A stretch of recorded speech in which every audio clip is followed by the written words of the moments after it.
Assalamualaikum warahmatullahi wabarakatuh. Salam sejahtera untuk kita semuanya. Salam Om Swastiastu, Namo Buddhaya, salam kebajikan, salam rahayu.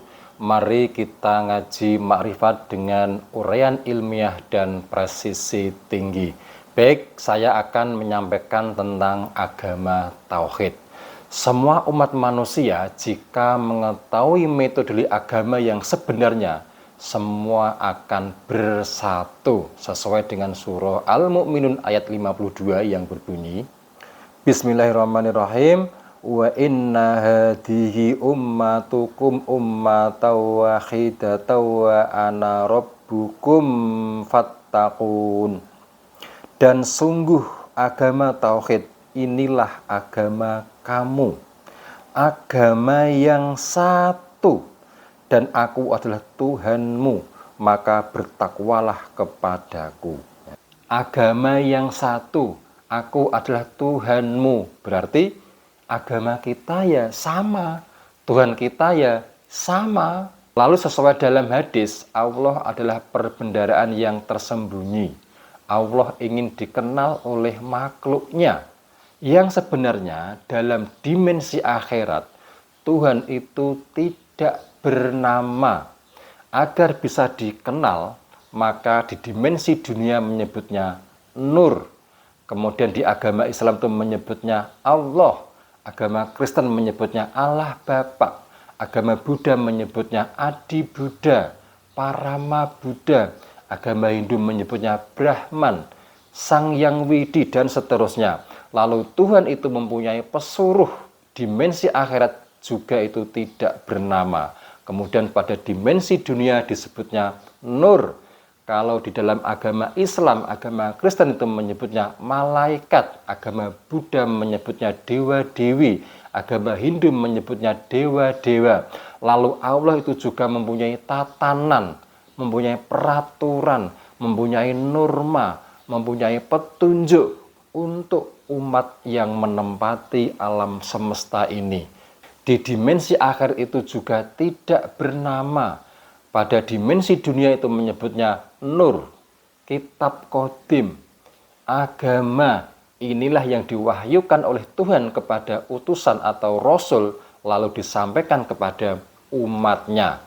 Islam menyebutnya Al-Quran, Kristen menyebutnya Injil, Buddha menyebutnya Tripitaka, Hindu menyebutnya Weda, dan seterusnya. Lalu Tuhan itu juga mempunyai seorang utusan atau wakilnya di dunia sebagai penerima wahyu, kemudian memberikan dan menunjukkan jalan kepada umatnya.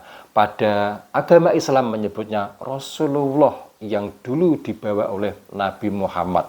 Kemudian Kristen itu menyebutnya Roh Kudus yang dulu itu dibawa Nabi Isa. Kemudian agama Buddha itu menyebutnya Buddha Maitreya yang dulu pernah dibawa Siddhartha Gautama. Kemudian agama Hindu itu menyebutnya Atman yang dulu pernah dibawa Sri Krishna, dan seterusnya. Agama itu ada 4.200 agama, ada 124.000 nabi. Kemudian Rasul itu ada 313 Rasul.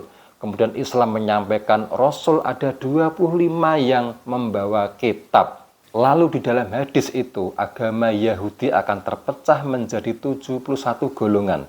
Agama Nasrani akan terpecah menjadi 72 golongan. Agama Islam itu akan terpecah menjadi 73 golongan.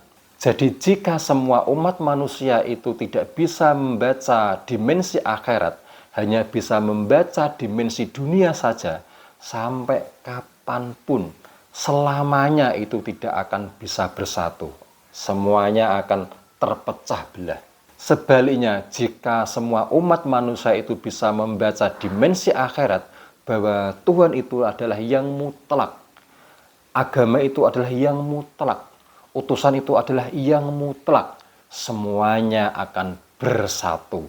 Semua yang saya sebutkan di atas itu benar, ya, pada masanya. Makanya agama itu rusak rata-rata setiap 500 tahun.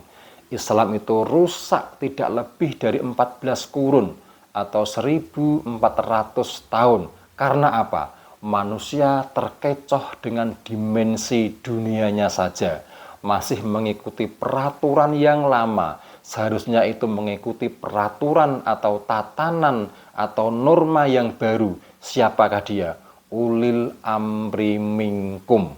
Contoh ya, di Indonesia itu pernah dipimpin Presiden Insinyur Soekarno.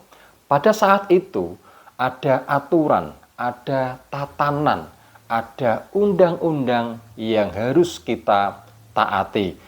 Lalu kemudian Presiden Soekarno sudah tidak menjabat, artinya digantikan oleh Presiden yang kedua, Bapak Soeharto, dan seterusnya sampai sekarang ini Presiden Pak Prabowo. Seharusnya kita ini sebagai bangsa Indonesia mengikuti peraturan atau undang-undang pada Presiden yang terbaru, yaitu Presiden Prabowo. Kalau peraturan atau undang-undang yang dibawa oleh presiden yang terdahulu itu benar, ya, pada masanya.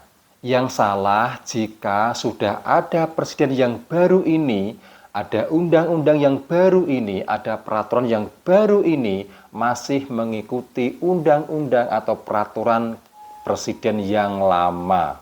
Paham ya? Begitu juga saat ini sudah ada utusan zaman sekarang. Seharusnya ikuti dong utusan zaman sekarang. Tetapi kenyataannya masih mengikuti peraturan yang lama, peraturan yang dulu. Dan semuanya itu mengaku paling benar sendiri. Iya, itu benar pada masanya. Saya kira jelas ya. Pastikan ikuti agar tidak ketinggalan. Ini adalah praktek Thoriqoh Naqsabandiyah Qadhiyah Nusantara. Ilai anta maksudi waridho kamarlubi. Wassalamualaikum warahmatullahi wabarakatuh.